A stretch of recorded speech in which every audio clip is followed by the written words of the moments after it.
So funny. Dr. Rowe is here, and I just got nervous because, when a mentor comes, I didn't know he was going to be here. Oh, people are still kind of filing in. I think I see Phyllis here, so oh, good. The division director meeting has ended. Okay. All right. Go for it. All right.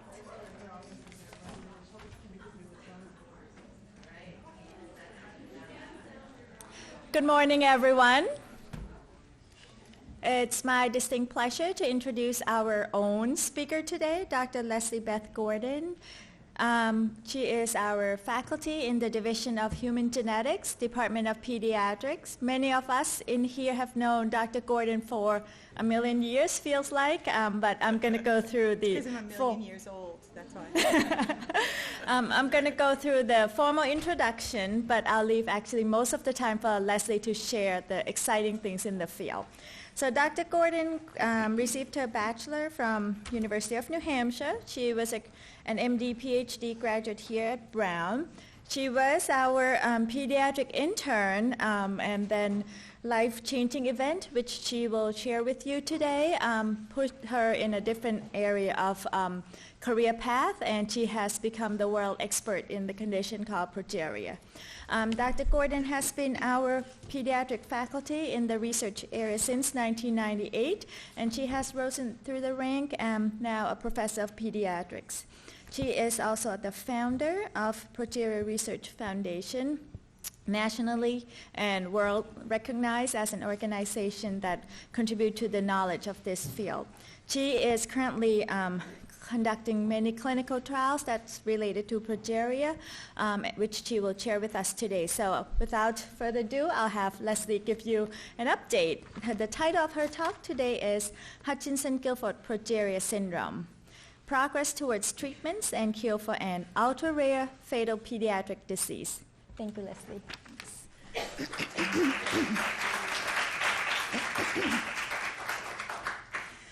Thank you for that introduction. It is great to be here to chat with all of you. I really I'm honored, and I was looking forward to this for quite some time. So off we go. So a special hello to all the residents, and I hope you can gain some knowledge from what I'm going to share with you today. My disclosures: I am volunteer medical director for the Progeria Research Foundation, and I receive medications at no cost from Novartis and Merck, and I'm going to talk about those medications within clinical trials for progeria, and I'm funded by NIH and the Progeria Research Foundation. So before starting the guts of my talk, I'd like to share something with, especially the residents, but I guess everybody. I'm here to talk about progeria. Progeria is so incredibly rare, right? So, with your time being so tight, everybody works so hard, why should you care about such a rare disease? Well, first, so it is, progeria is, its incidence is 1 in 8 million live births. Its prevalence is 1 in 20 million people. That is pretty amazing, pretty ultra rare, and there are only between 15 and 18 cases in the United States at any one time, and 350 to 400 worldwide. But I say, for a variety of reasons that I hope will be solidified today, yes, you should care and you should pay attention because rare diseases, when put together, are not rare at all. There are between 5,000 and 7,000 rare diseases. They make up to 8% of our general population, and most of them actually are genetic and pediatric diseases. And so you are the people that are going to see these. And many, if not most of those, are also fatal. A lot of times children dying before the age of 5. And so you're the front line. And I know this from personal experience. If you can recognize a rare disease early and there is a treatment, and even if there isn't a treatment, there might be a treatment in 6 months, a year, or 2 years, you are the person that's going to be partially responsible for that child's quality and quantity of life. So, given that, and also some of the other points about about what progeria means for the rest of us, and giving you a framework, hopefully, for how rare diseases in general can make progress. These are my objectives for you today. I'd like to go through and present in some clinical detail the disease phenotype for progeria, explain its biologic and genetic basis, because even for a person it's really clinically based, it's amazing when you look at the genetic basis and the biologic basis of disease, how this has brought us forward clinically, just by understanding these sort of basic science, preclinical aspects of progeria. I'm going to talk about the discoveries that have led to clinical treatment trials for progeria, and I'm going to give you the results of those trials. And just to give you a prelude, yes, progeria is still a fatal disease, but for the first time, we have made some real progress. It's small, but it's real, and it gives us promise for the future, I believe, and you'll see what you think. And then somewhere in the midst of this, not at the end, I'm going to talk about the relationships between progeria and generalized aging. I realize I'm talking to a pediatrics group. However, if you realize that if you look at the evidence that progeria can contribute to aging, but not only that, but the aging field can contribute, if you look at it intelligently, to the field of progeria, then both fields, and in my view, hopefully progeria can benefit most by looking at each other. So this is progeria. It is a segmental premature aging disease. Segmental means there are some overlaps with aging and there are some disparities with aging. And I think from the very beginning, I was a skeptic. That's a healthy skeptic. Prove to me this has something to do with aging. Prove to me which aspects of aging this has to do with, so I don't follow a pathway of research that leads me nowhere, and we all have only so much time to expend. So the proof is in the research, and we'll take a bit of a look at that. It's autosomal dominant. It's for the most part not passed down. There are 2 cases of mosaicism that we've discovered in the whole world. And its prevalence is, it's not gender specific, it's not race specific, so you can figure out how many children there should be in each country just by understanding the incidence of disease, or where you found the disease. These children live on average to an average of 14.6 years. They die somewhere in between 5 years old and their early 20s, and I'm going to talk a lot about that. They die almost exclusively of cardiovascular disease, a premature atherosclerosis that leads to cardiac failure or heart attacks and strokes, in a lot of strokes, but they usually die of heart attacks. Now, what I'll show you is that it's a multi-system disease, so there are things that you can look at clinically to identify progeria. Some things are affected more than others, and I'll show you those: cardiovascular growth, hair, skin, nails, fat, the skeletal system, and joints. But some things aren't affected as much. The neurologic system, so neurologically they're intact. Their intellect is completely normal. Actually, I think they're all amazing, intelligent, and brilliant. The myocardium, so the skeletal muscle, liver, kidney, and GI and immune system are normally functioning, which is important because when you run a clinical trial and you want to give a medicine that is metabolized through the liver or the kidney, you want a normal liver and kidney function to start out with. So in that regard, we're pretty lucky. Initial presentation of progeria. This is important because we want to find children with progeria all over the world, right? And these children are born looking, for the most part, normal. But within the first few months, certain things happen and you begin to suspect something has gone wrong. So they can be born on the normal, on the growth curve, but certainly within the first year, they start to fall off that growth curve. And so look at this little girl. She has hair, she looks beautiful, and you wouldn't be able to tell anything's going on, but soon things start to go awry. And that is essentially because not because she doesn't have the disease right now, but because the toxic protein that I'm going to detail for you, called Progerin, is building up over time. and doing its damage slowly over time. Well, I think it's quick, but it hasn't shown up yet, phenotypically in this child. And so soon they drop off the growth curve and boom, they never recover. What I want you to see here, because I'm going to come back to this graph a couple of times later on, is the straight nature of this line here. Each child is on their own, it can be different from another child with progeria, but they're on their own straight growth curve, and they don't have these growth spurts that you expect, for example, in your teenage years, and that's going to be important later on for our ability to even conduct a clinical trial for progeria.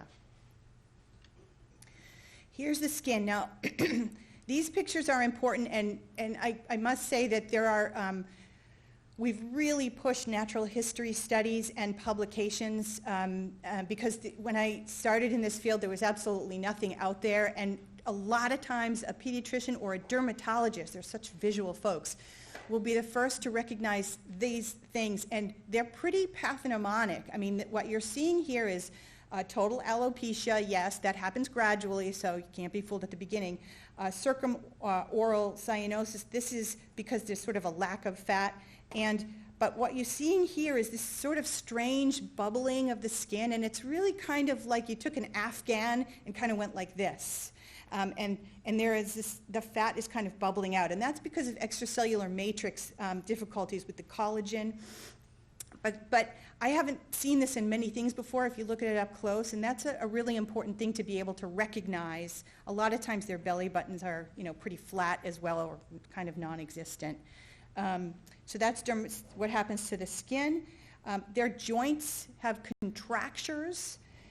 Here, this is as much as this child can extend. So joint contractures are a part of this disease. Again, that's an extracellular matrix problem, ligaments and tendons. It doesn't have to necessarily be progressive, but it's pretty universal, but presents a bit differently, milder or more severe in each child. Radiographic findings are important because some of them come up later on, but some of them can pretty much come up at birth. So clavicular resorption, here's where the clavicle should be and the shape, and here's where it is. Distal phalangeal resorption, see this sort of moth-eaten pointy appearance here. They've got receding mandibles, which you'll see from the pictures of the kids, and this coxa valga, which is universal in these kids, and unfortunately we haven't been able to touch this. They can get avascular necrosis and end up with dislocations. So as you see, the angle of the hip should be like this, but it's shallow, and so they can have hip dislocations later on in life, and some of them end up in wheelchairs. As I said, they have a premature atherosclerosis. A lot of them, maybe 40%, have silent strokes. So it's not strokes aren't a big cause of mortality, but there's some serious morbidity involved. And so silent strokes you don't see clinically, but a lot of them also have some strokes. What you're looking at here is an MRI of a child who's 5 years old. And here we see perfectly clean, common internal and external carotids. But here you see a complete blockage.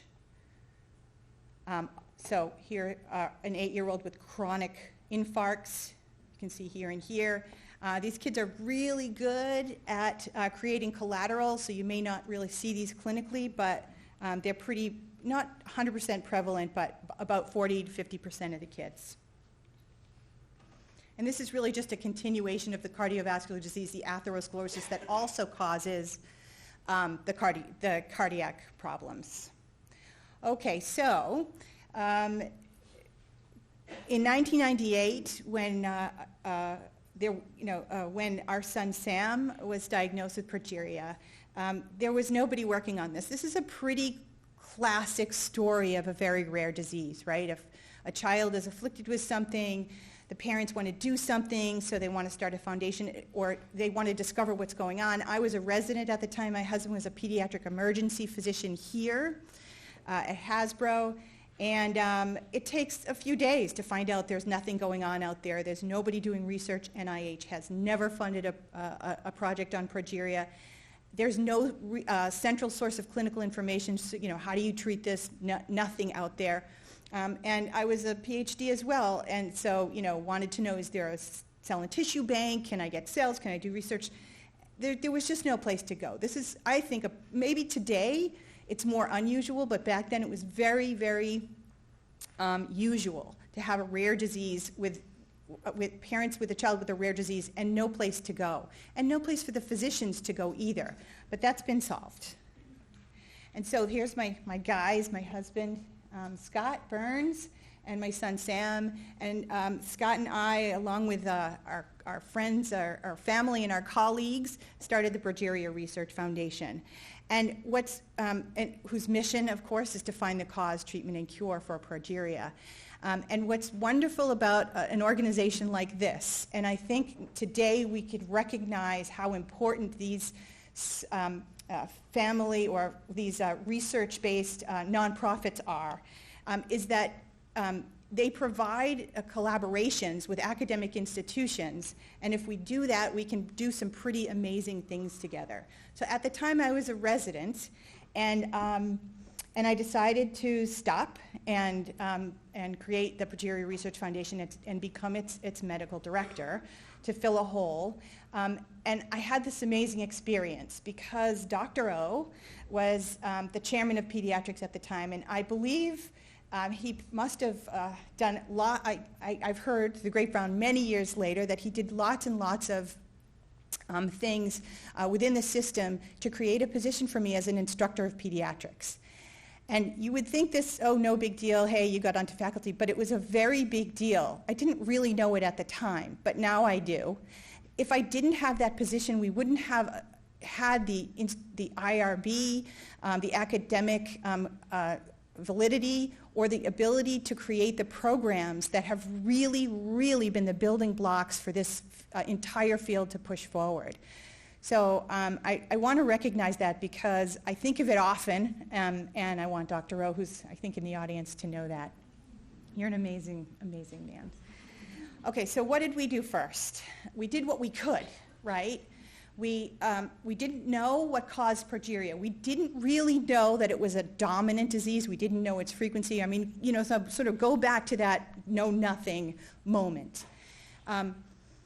We first established an international progeria patient registry, something that lots of organizations do, but has been and continues to be incredibly key because if you can't find the patients, you can't help them. If you can't find them, you can't get cells for your cell and tissue bank and you can't do research. If you can't find them, you can't conduct clinical trials to help them either. The cell and tissue bank is housed here at Hasbro. It was in George Building for quite some time, and now it's hosted over in Kilgis, so with a collaboration with Women and Infants, which I'm incredibly grateful for, and now holds samples that have gone to over 100 labs in 20 different countries. It's very busy. And we established something that used to be the bane of my existence, but has also been key, a medical and research database where we collected up clinical charts for children with progeria, put them all together to see what progeria was all about, how we could treat it better, and what it could tell us about disease in progeria, and what information was out there that was false. And funded scientific meetings. Now there have been 12 international scientific meetings, all National Institutes of Health funded, so we're very fortunate there. And of course, push out the research funding. But at the time, we also had a big push. We assumed this was a genetic disease, and we went for a search. We put together a group that searched for the gene for progeria. So this is what that first network looked like. And I wanted to put this up so you can recognize this little flow chart here, because that's going to grow. You got your patients coming in, you've got your registry, your cell and tissue bank to help researchers, and this medical and research database. And that was the beginning. It's not glamorous.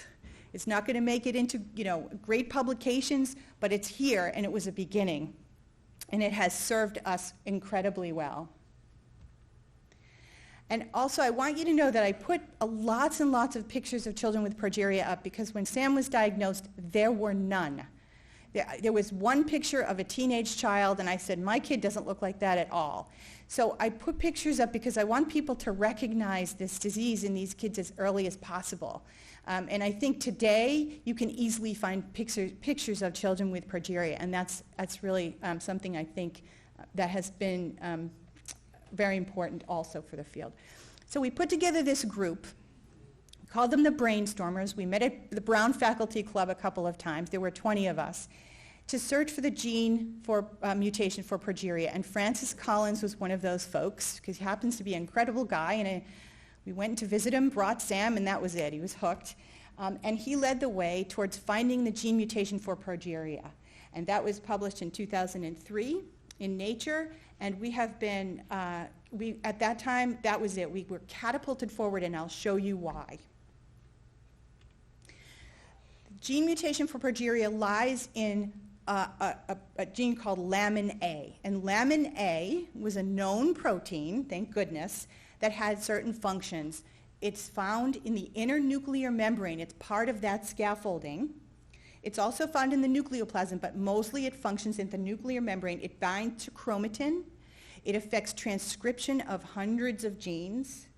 It also provides for the nuclear structure, which I'll show you in a moment. And it's expressed mostly in differentiated cell types. So you can see now, oh, differentiated cell types, maybe that's why these children are able to be born live, right? Why they aren't responsible for miscarriages, because the early cell types that are still differentiating in a fetus aren't affected because they don't produce Lamin A, so they don't produce the abnormal Lamin A called Progerin. So understanding of how this is, why these big questions, why starts to come into light once you understand what this, the biology and the genetics of this disease. And so this is a picture of what Progerin does, an abnormal LMNA does to a nuclear membrane. Here's a normal nuclear membrane, pretty normal at passage 6, but as you go along, this is a fibroblast from a child with progeria. These nuclear blebs, characteristic of actually both aging cells, so cells at passage 40 or beyond, and progeria cells at much earlier passages. This is what happens to them because of progerin. Now, I'd like to go through what the genetic mutation is, because this is going to tell us a lot about how progeria overlaps with aging, and also it's going to tell us a lot about how to try to attack this from a treatment standpoint. So here we have Lamin A is a 12 exon protein gene. Here's exon 11, here's exon 12, and this is where the mutation is. Okay, on the inside here of exon 11. And what happens is, instead of the spliceosome going along and splicing at the end of exon 11 and attaching it to exon 12, and there you go, all smooth, creates normal LMNA, it splices early. And so you're cutting out a chunk, 150 bases, which translates into 50 amino acids. All right, now, what I'm going to show you is this, and this is why aging and progeria are linked. Normally, a consensus sequence is a perfect splicing sequence. It's 7 bases, GGT, A or a G, AGT. So here, that would be perfect. That's sitting here at the end. Children with progeria have this sequence, but they have it here. And it matches, it's because of a single base mutation. A G to a T, right here, that's it. Because of a single base mutation, it matches the perfect splicing sequence 6 out of 7 bases. It's not perfect, but 6 out of 7 bases. That's a really good match, are sitting right here. And so many times, about between 40 and 80% of the time, you'll splice here instead of splicing here, and you'll get progerin. Now, the rest of us have a 5 out of 7 base match here. Not a 6 out of 7 base match, but not too far away. So the rest of us make progerin some of the time, maybe 1/100th of the time that children with progeria do. So finally, we have an unknown protein that's now been discovered, and we understand why progeria and aging may be linked. because you and I make progerin some of the time as well. And here you're seeing in Hutchinson-Gilford fibroblasts, this is progerin. Okay, so what does that mean? So now I'm going to dive a little bit into aging before I loop back into the children, what we really care about most, and the clinical trials. Okay, now, you saw way back when a few programs, these things in green. This is what we get after we find the gene mutation for progeria. We get all these things in red. That's pretty amazing. It was an explosion of capability, basically. So now we know a little bit more about how progeria may be linked to aging, and I'm going to show you the research that supports that. Aging is multifactorial, we know it. We know kids with progeria don't smoke, they have normal cholesterol levels, but for a multifactorial disease, is one of those factors progerin? In fact, we produce progerin, and I'm going to show you here. These are two separate studies that we did.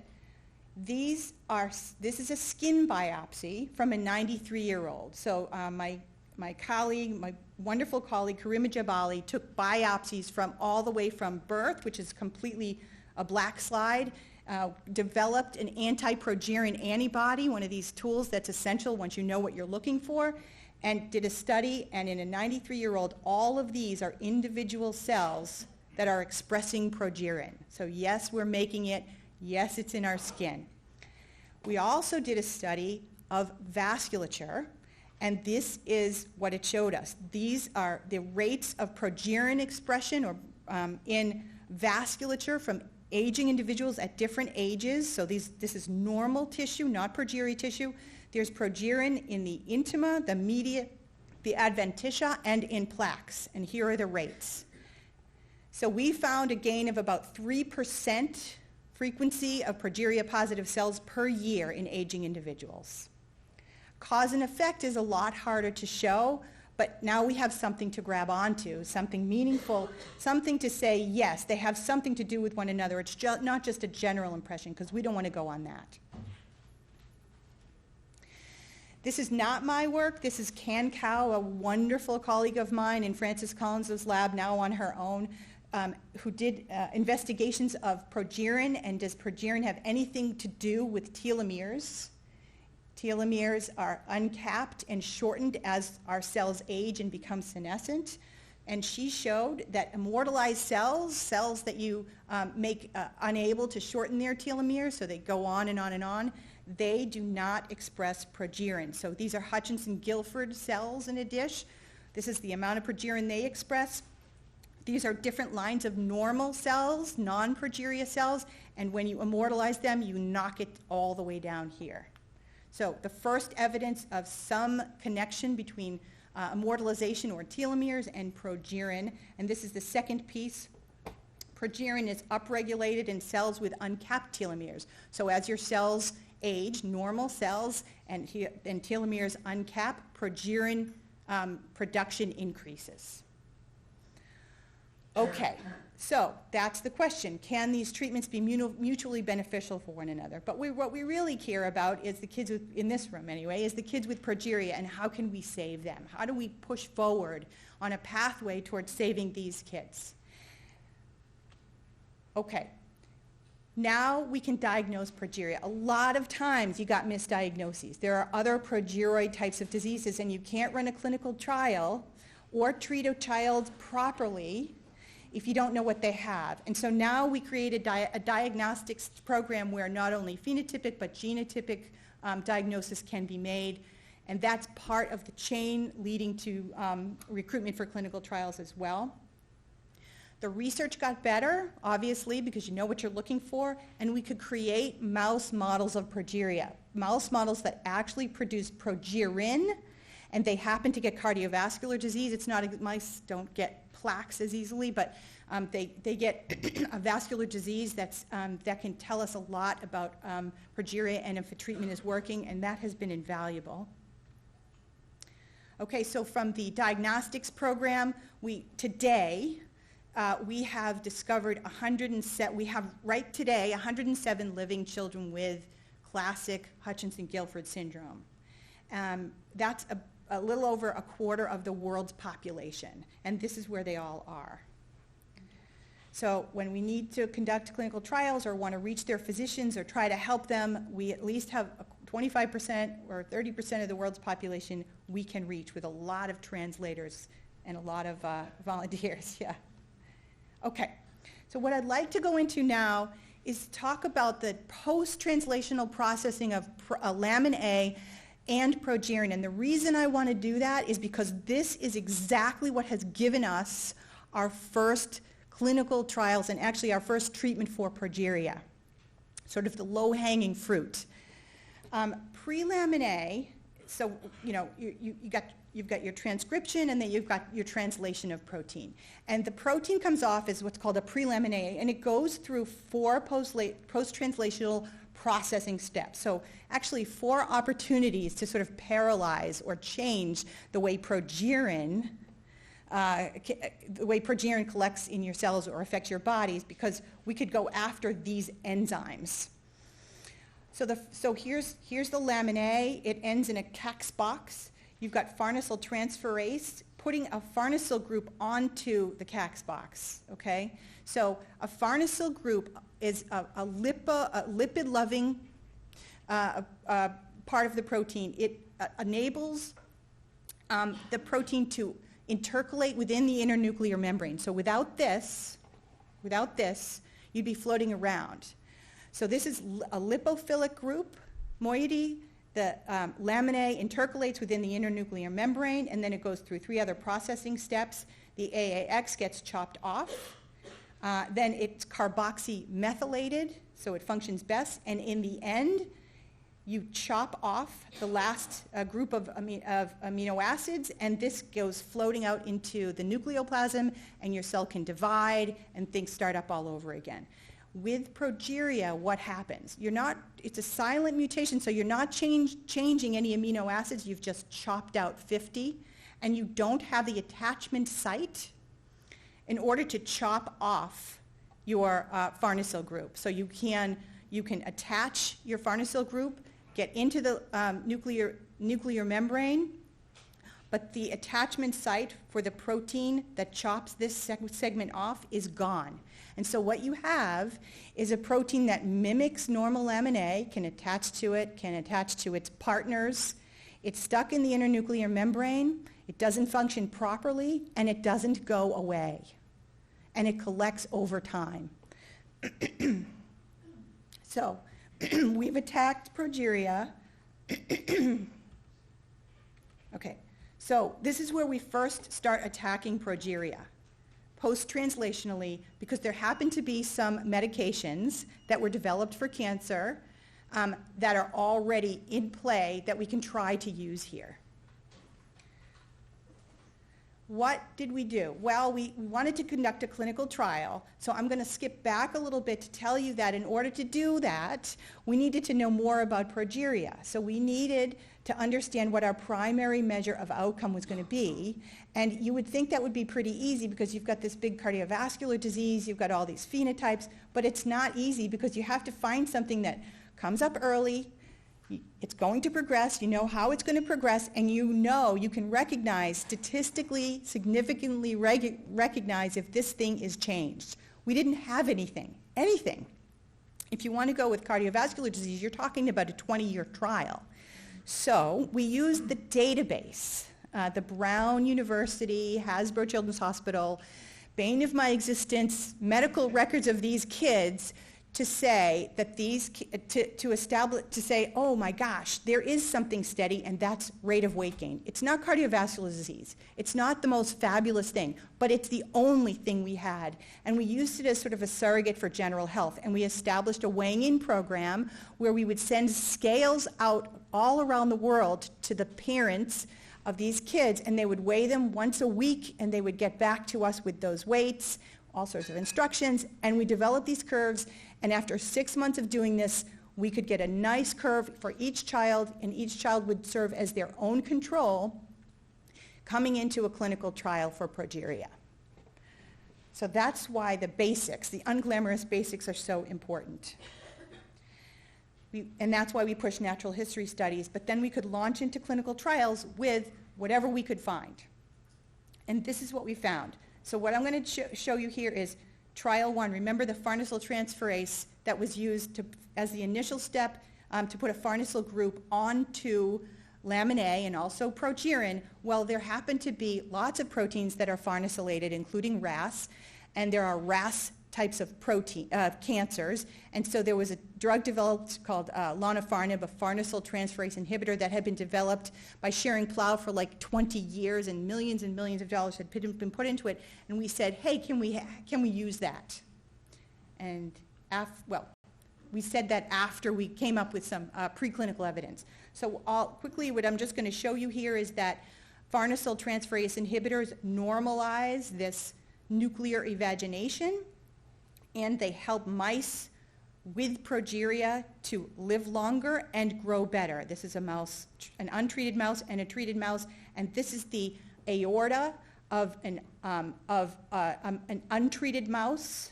Okay, you see basically empty vascular walls, no smooth muscle cells. This is a wild type. This is what you're supposed to look like. This is your vascular wall. And this is a treated mouse, a treated progeria mouse. So this was enough evidence for us to go forward. And we did. And we brought the kids in, 2 at a time, from all over the world, with lots of translators and their families, to undergo a week of really heavy baseline testing, take their drug, and then go home. And I can tell you that this is a perfect, we're much better together than we are on our own is good for everybody. It's important for the kids, the families, but also it's a big lesson for all of us, which is kind of the basis of my talk, is how we couldn't have done any of this without each other. And so that's what we used. Each child served as their own control. This was an open label trial, as many rare disease trials are. At the time we were able to recruit and knew of 26 kids with classic Hutchinson-Gilford. That doesn't make for a very good split for a controlled trial. So this is what we did, an open label trial, as many rare disease trials are. And this is the success that we found from that trial. This was published in PNAS a few years back. They did succeed in rate of weight gain. It wasn't dramatic, but the primary outcome measure succeeded. But we saw other things that were very surprising. Their cardiovascular stiffness decreased. I'm going to show you that because it's so important. Their bone structure improved, and their neurologic hearing improved. Some things did not improve. Their bone density, their lipodystrophy, they have global lipodystrophy, their joint contractures, hair, and dental status weren't touched. But I think the most important things were touched, and the thing this does is give us an understanding that something can be changed, something we did not know before. So here are the cardiovascular changes that we found. Now, recognize that going into this trial, we didn't even know that these cardiovascular deficits existed. So we were doing natural history studies. Marie Gerhardt-Herrmann is a Brigham and Women's cardiovascular expert who we couldn't have done any of this without. We were doing these studies at the same time during that first week as we were conducting a clinical trial. So today, hopefully, the unglamorous, just natural history studies longitudinally before you have a treatment. I know it's really expensive, but hopefully NIH and others will fund such things. I think they've started to. One thing we found was that pulse wave velocity was really off, really high. So what is pulse wave velocity? Pulse wave velocity is essentially this you measure the speed of travel of a pulse along, we did it from the carotid artery to the femoral artery. And the way I sort of explain this is the propagation time is inversely related to the arterial wall distensibility. So if you have a stiff pipe, you're going to have to get your blood to go much faster in order to supply your periphery. If you have a nice flexible pipe, you don't need the blood to go as fast because the blood's going in a lot easier. Now, all of us start out very flexible, like everything else in life, and as we age, our pulse wave velocity increases over time in the general population. It is a major predictor of cardiovascular events. A decrease of 1 meter per second in pulse wave velocity is related to a decrease in heart attacks and death from heart attacks in us, in the general population. So it's an excellent predictor. We didn't know this was high in progeria, but it's very high. Kids with progeria on average have the pulse wave velocity of a 40 to 60-year-old. And this is where they started. So here's pulse wave velocity, here's pre-therapy, end of therapy. This is the normal range for pediatrics, for kids, these kids' age. This age range is the same as our kids, trial kids' age range. Each circle is an individual child, and after 2 years, most of them, except for one, came down in their pulse wave velocity at least 1 meter per second, some into the normal range. We had no idea that this could happen because we didn't know if the cardiovascular disease was reversible at all. And you know that checking something, measuring a reverse in disease is a lot easier than trying to claim that you've altered the natural history of progression. So this was an amazing thing to find. I guess I shouldn't have been surprised that children are so pliable, but it was amazing. But it was a secondary outcome, but it has since become a primary. This is something else that goes along with that. So that was a functional measure of vascular distensibility. Here is a pathological measure. So when you do an echo of the carotid artery, this is what you see. Black is blood. This is the arterial wall. We call this echo density. So here's the intima media, and here's the adventitia. And so bright means dense extracellular matrix, dense collagen, and so what you're, and other extracellular matrix molecules. So what you're seeing here is a child who is normal wall. You see a little bit of brightness, so bright means stiff, essentially. A little bit of that and some gray, and that translates into this pixel density count. This is a child with progeria. I'm just giving you one example. A child with progeria off the scale. This is how most of the kids look. And after 2 years of treatment, this particular child was in the normal range. So both a structural and a functional evidence that we change vascular distensibility using Lonafarnib treatment, the farnesyltransferase inhibitor. This is what the echo density translates into. This is obviously not from the clinical trial. These are path specimens. This is the adventitia. An adventitia should go to about here. They have this incredible rind of tissue that develops around large and small vessels. This is what we have to get rid of. This is a plaque. This is the adventitia. This is what the adventitia should be. Okay, so that's some of what we found.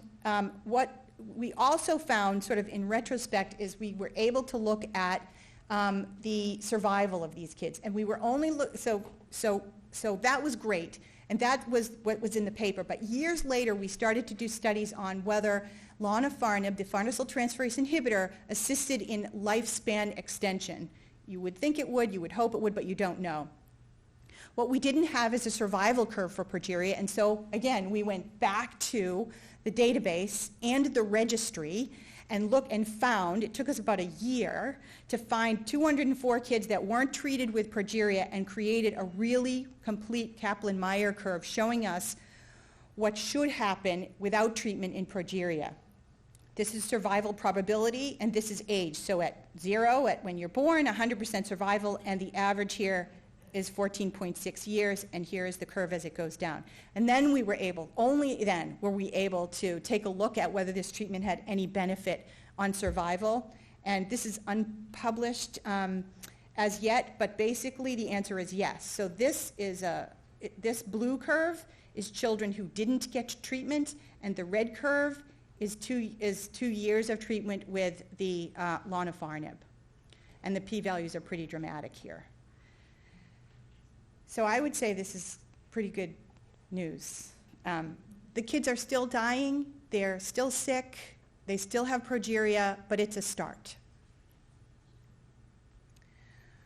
Okay, so where did we go from there? Well, after the first trial, we went into a second trial, and that trial, we started here with the farnesyltransferase inhibitors. We had evidence upstream of farnesylation inhibitors, statins and bisphosphonates, a little weaker, right? You're coming at this from a farnesylation problem, a little bit weaker, but we added these two drugs onto the Lonafarnib onto the FTI and tried to sort of boost our effect. This is the preclinical evidence for that. Again, mice without progeria, but mice that live longer with a bit of a different disease. And so we started that, and what did we find? Okay, I'll just tell you verbally. So we found, overall, I can tell you that this was just published last month. I can tell you that the triple, we're calling it a triple therapy, was not more effective than Lonafarnib monotherapy. The pulse wave velocity, the echo density, all of those things did improve. We succeeded, technically speaking, but when we compared it to the monotherapy, adding those two drugs in, which are pretty powerful drugs, especially the zoledronate, it's a bisphosphonate, didn't really make a difference. And so we're back to the monotherapy in these kids. But what it also allowed us to do was to say, okay, well, we have some confounders, we have these other drugs, we don't think they affect the cardiovascular system, so we can now take a look at lifespan at not just for 2 years, for up to 6 years. And again, what you're seeing is untreated versus treated children with progeria, and a big difference in their lifespan. Well, it's a wide comparison. We can only tell at this point it extends their lifespan about 1.6 years out of the 6 that we tested, but we'll continue to do that over time.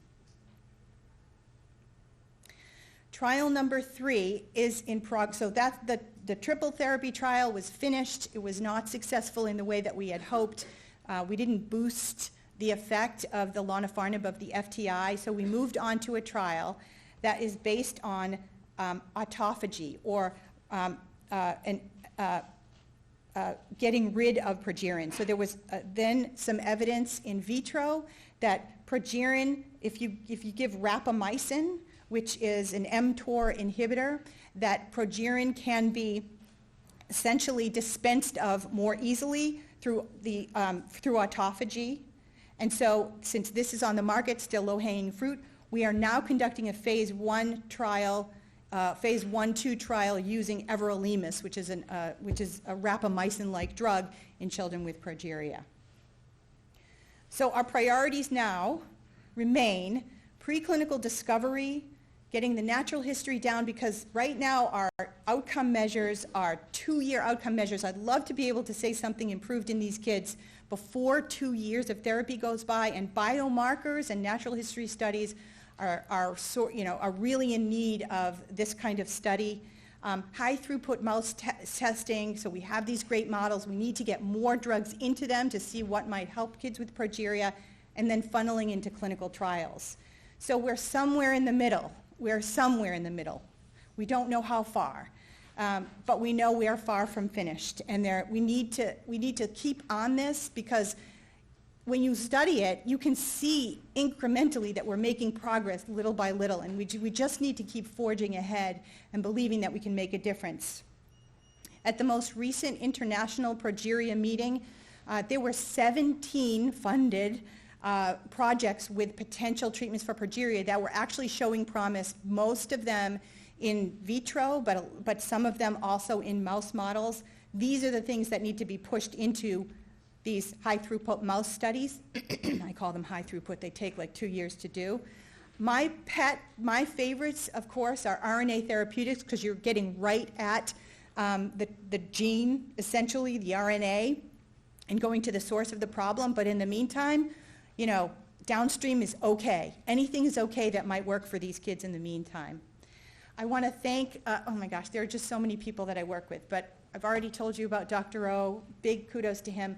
My team here at Hasbro and Brown, Susan Campbell, Joan Brazier, and Wendy Norris, amazing people. They run the database and the cell and tissue bank, tremendously successful. Jason Markin did some of the statistics here. And then my collaborations at Boston Children's Hospital, Monica Kleinman, who many of you know, she trained here, amazing clinical investigator. Mark Kieran, also from the Dana-Farber, responsible clinical trialist. And I know I'm forgetting lots of people, but hopefully they're on this slide. I always show my guy at the end. This is Sam. He is talking to the Patriots. He's given him a little pep talk before a game, which they won. I think they won because of him. And that's all. So thank you very much, everybody.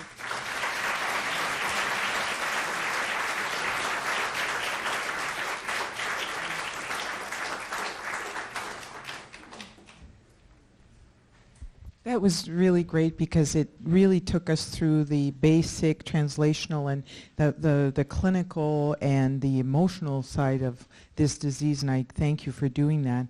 I have a question about the quality of life in that adding a few more years. Do you have any comments on evidence of how they are during this time? Are they still quite sick and therefore it's prolonging the inevitable? That's one question. And then maybe if you can comment a little bit about any role you see for mitochondrial function in any of this, since there's always nuclear mitochondrial crosstalk. So those are my questions. Yes, I can do both. And first, actually, Dr. Danner, I also want to thank the department as a whole and the institution as a whole. I cannot tell you how supportive Hasbro has been over the years of these efforts. It's just been an amazing amount of support, so thank you very much as well. I don't have an objective measure of the quality of life towards the end, but the kids do slow down. They have cardiovascular disease. But it seems to me that you don't know who's going to live that extra 1.6 years, but the quality of life actually is pretty good until close to the end, until the last maybe 6 months to a year, and then things get pretty dramatic. And I can imagine that happens in adults as well.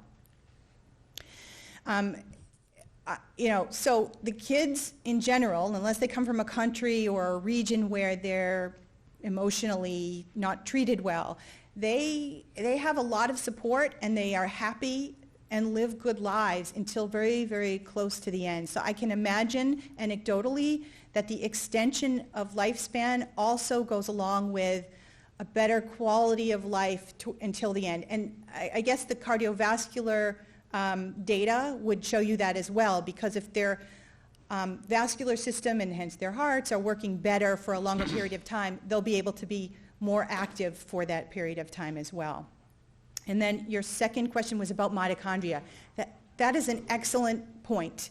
The mitochondria are not functioning well in progeria, and actually one or two of the treatments that I showed you get at the mitochondria and help it to work better. And I think that's a great potential source for treatment for these kids. It's essentially one of the sort of clinical evidence of this is that the kids are very low in weight, right? They reach 10 kilos, 15 kilos max, and 3 feet tall max, right? They're these tiny, tiny kids. And they eat enough to grow. We've done lots of nutritional studies. They eat plenty. It's really an energy wasting that's based in the mitochondria. So we'd love to go after that as well. Leslie, thanks for that very nice presentation. And it's amazing how far you have come along over the last 18 years since our little meeting in my office. It's really amazing to see. My question is, you indicated that the aging is a multifactorial event or phenomenon, and Progerin is one of them. I wonder if you could comment on whether, in a scale of 1 to 10, 10 being highest, how much does Progerin contribute to it?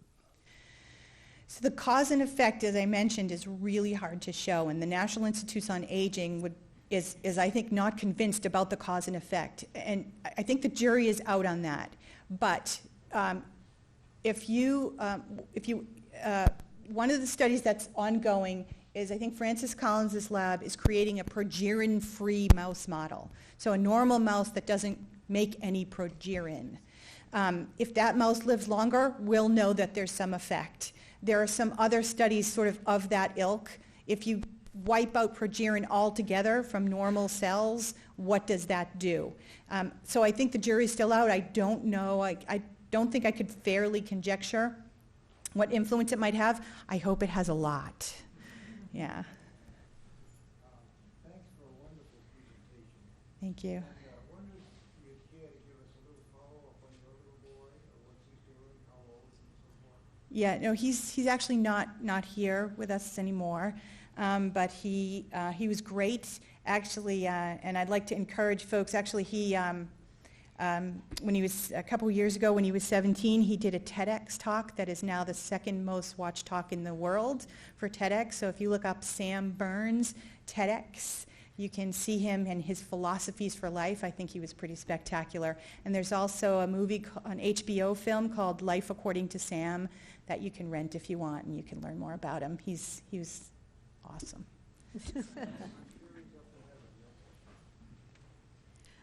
So, Leslie, you know, I've watched this story unfold also over the last 18 years. Where am I? Oh, hi. It's me. I'm in the back now. And I think this is maybe the 4th grand rounds you've given, and it has been an amazing story. No. Each time we learn a little bit more about this journey and about Sam and your family, and it's been incredible. But I have a couple of questions about your survival curve. Yeah. One is, do you see a gender difference in survival in the kids with progeria? And the second is about your monotreatment trials. And I'm wondering, maybe you don't have enough data yet, but I'm wondering if prevention, if sooner treatment when children are younger is more beneficial than when children are older and closer, you know, just have more problems in general. The first question is about the survival curves, and it's an excellent question. We did a lot of what I call and the statisticians call sensitivity analyses, meaning chop it up this way, chop it up that way, you know, because trying to think of any bias we could have, there is no difference. We still get the same result if you split up males and females. Just to add to that, there's also a really unfortunate but striking sensitivity analysis that we did. We said, well, you know, these kids in the trials, maybe they've just come in a little bit healthier because times have changed and medicine has gotten better. So we did 2 things. We split up the group into pre-1992 and post-1992 to see if the curves would be any different from each other just due to better health care, right? We have better meds, ICUs, absolutely no difference. I mean, it's actually so painful to see that there is nothing other than the Lonafarnib that we have done that has made any difference in the overall survival. Maybe the morbidity, but not the mortality in these kids. So those are some of the analyses we did to try to figure out if we had some bias going on. No difference. And then what was your second Let me just ask in that regard, what about estrogen? Do these girls go through menarche? Do they have an estrogen effect? Oh my gosh, that's a perfect question because we've just got a draft of a paper about that. So the girls, about half of them they don't get out of Tanner stage 1, maybe a little Tanner stage 2, but they don't get breasts, they don't get pubic hair, but they do have their periods. About half of them have their periods. Some of them kind of full blown, and it's not good because they can't spare the blood. So they do go through something like that. The males have sperm. I don't know if they could reproduce, but they do have sperm. We know this from autopsy. So some things are eking along. So, and the other thing is earlier treatment more preventative? So I don't know if earlier is better. It's easy for me to say, of course, earlier is better. But when you think about it, if the child comes into a trial later on, they have worse disease, so it's more obvious. So a change, if they can improve in something, they would probably show the more dramatic change just because they're farther away from normal. So I can't really speak to earlier is better other than, we naturally think that would be the case. So, Hi. just the follow-up to your trial 2.